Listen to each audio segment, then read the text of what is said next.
Our world today faces many environmental disasters. One of the biggest problems is e-waste. India, for example, is affected most, coming after China. Every year, 20 to 50 million tons of e-waste are produced globally.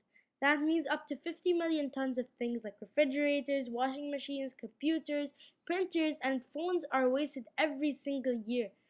Most of the electronic waste is shipped to developing countries such as China, India, Pakistan, Vietnam, and the Philippines. These developing countries and a few others handle about 50 to 80% of the e-waste, which is composed by developing countries such as countries or states in North America and Europe, two of the largest e-waste producers in the world. According to the UNEP, United Nations Environmental Programme, a lot of e-waste is legally exported from developed countries and imported to developing countries due to the low cost of shipment, which is 10 times cheaper when being exported illegally. But the reason e-waste should be a concern is not because of illegal exporting, importing, shipping, it's because of negative health effects towards the human body and the environment. E-waste has many metals and toxins that are harmful to the human body. A few of the included toxins and metals are liquid crystal, lithium, mercury, nickel, polychlorinated biphenyls, selenium, silver, zinc, arsenic, barium, brominated flame-proofing agents, cadmium, chrome, cobalt, copper, lead, and more.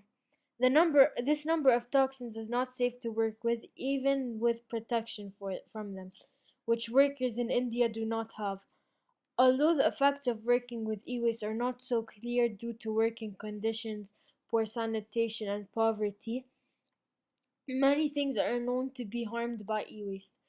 E-waste harms the digestive, neurological, and respiratory systems. It also causes lead poisoning. These effects are just to name a few, but e-waste affects almost every system in the human body. Some more effects to the human health are birth defects, brain damage, heart damage, liver damage, lung damage, spleen damage, kidney damage, nervous and reproductive system damage, and skeletal system damage. Yet the worst part of it all is that the workers in India are unaware of the health risks.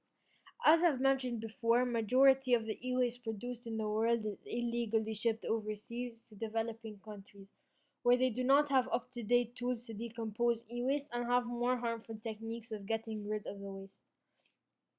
Almost 80% of the e-waste in the world is sent off to developing countries. Using India as an example, 70% of its e-waste handled there is not produced by the Indian community or by people living there, but illegally shipped into the country by developed ones, mainly countries in Europe.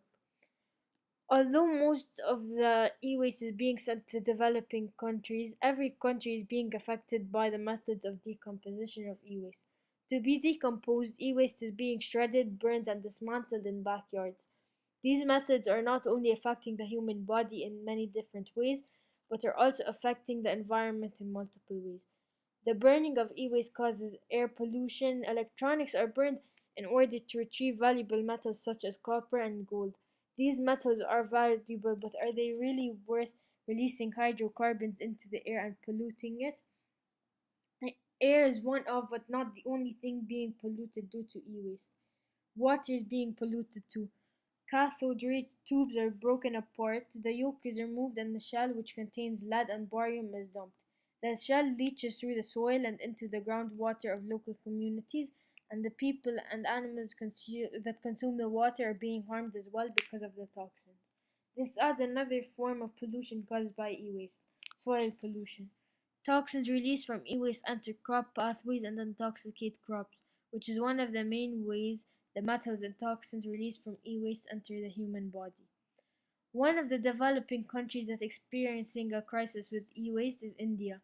As I've mentioned before, 70% of India's e-waste comes from other countries, which leaves 30% of the e-waste that's composed in the country. And that 30% is not a small amount of e-waste. That 30% is worth over 2 million tons of e-waste. And to make it even worse, the rate of e-waste composition in India is increasing by about 20% every year. According to a source, India's production of e-waste will likely increase by about 500% by the year 2020.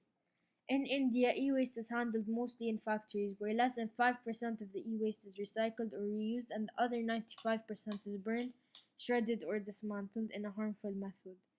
These factories, though, are not safe environments to work in because of no protection and harmful methods of decomposition.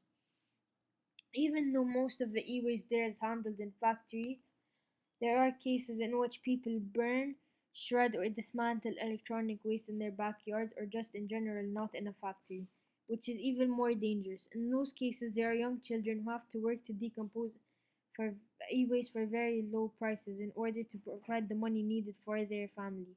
But their work causes a great health risk not only to them but their families and the environment.